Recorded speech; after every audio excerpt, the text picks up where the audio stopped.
Man, there are some great deals on either reloaded ammunition or factory seconds out there, but is that really what you should be using? Hi everyone, it's the 4Gun Guy. And today I want to do a pretty quick video on, considerations for using either reloaded, remanufactured full cartridges, or when you see those ads for those factory second bullets or other components. So if you're ready to go, let's get to it.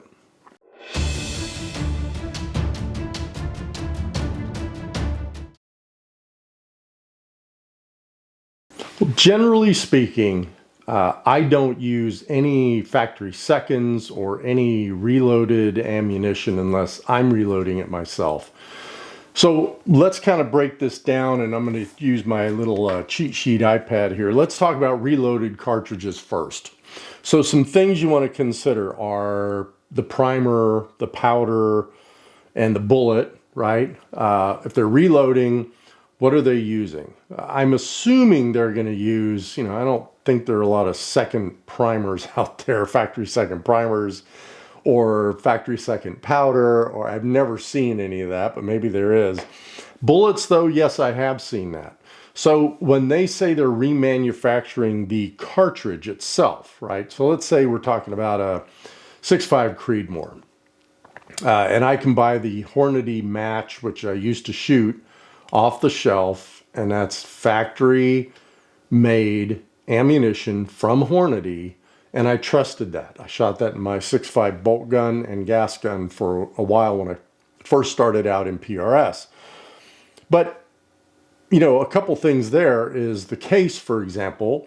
It's Hornady cases, so that was fine, and I reloaded those cases probably 3 or 4 times when I got into reloading, and they did well.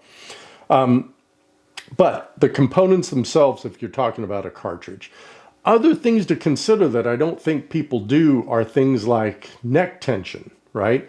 When we reload, we like to set the neck tension the way we want it, right? I run about 1.5 to 2 thousandths to 2.5, between 1.5 and 2.5 thousandths of neck tension in my case. I shoot for 2 thousandths. That way it's very consistent.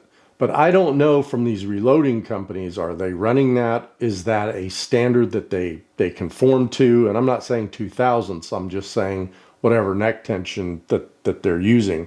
And if they're using different cases or case seconds, for example, then is that even possible? Is it reloaded to SAAMI specs, right? So is the shoulder, for example, have they bumped that shoulder back? How much did they bump it back? It goes back to the whole consistency thing. If I buy, let's say, a box of 100 or 500 of these reloaded cartridges, is the next lot going to be exactly the same? Or did they bump that shoulder back more or less? And now I've got some differences there.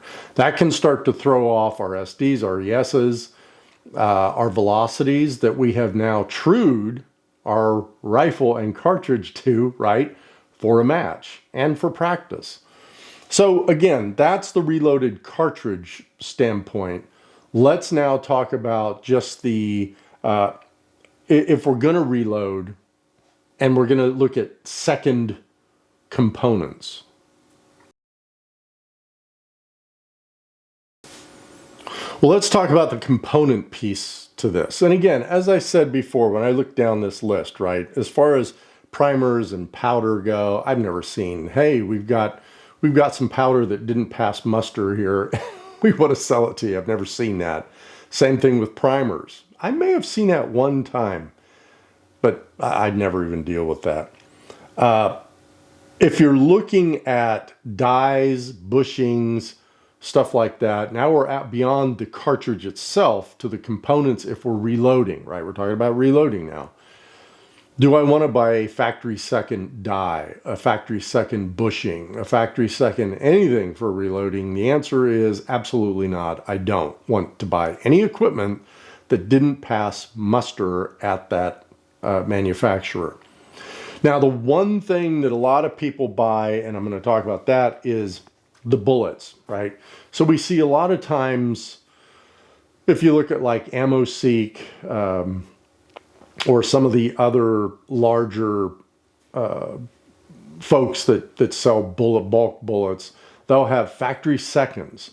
And you know, I've shot some of those and they worked out pretty good. But here's the thing about all of this, guys. And this is where we're kind of coming back to things.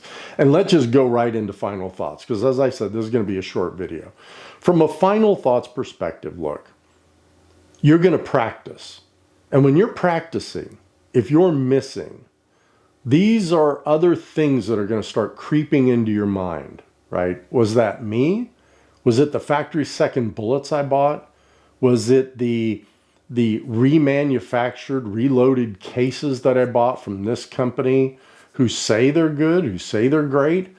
And you may shoot really good that one time with the remanufactured stuff, but you get a whole different lot of it, and you get out to a match, and all of a sudden your velocity is off 30 feet a second. Your SDs and ESs are, you know, blown out of the water.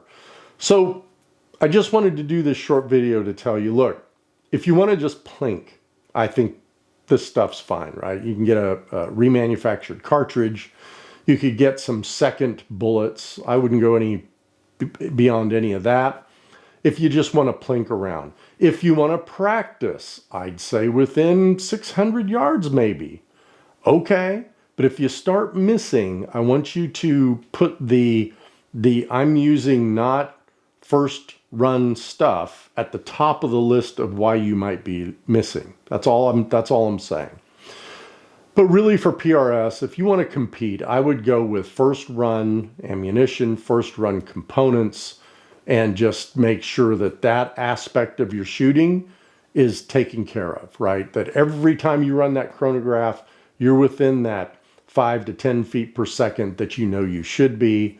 And you're from an accuracy standpoint, when you zero at that 100-yard range, you're putting that, you know, quarter-inch group at 100 yards, and your dope is spot on at 800, 900, 1,000 yards.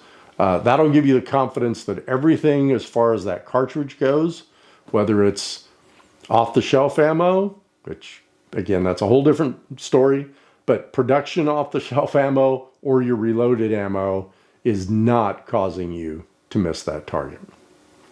Well, look, thanks again for watching this relatively short one. Just wanted to bring this up because I've gotten some comments and some questions about, hey, what do you think about this and this and this remanufactured and secondhand and all that? So I wanted to address that today. And I've got a lot of good videos coming up, by the way. Right here next to me are some packages that are part of one of those videos where I'm changing some things on my competition rifle, and I'm pretty excited about it. I also have some input on things like what cartridge should you look at from a beginning standpoint, right? If you're just starting out in PRS, all these different cartridges are out there. Let's talk about what you might be looking at. And then I have some other stuff coming up.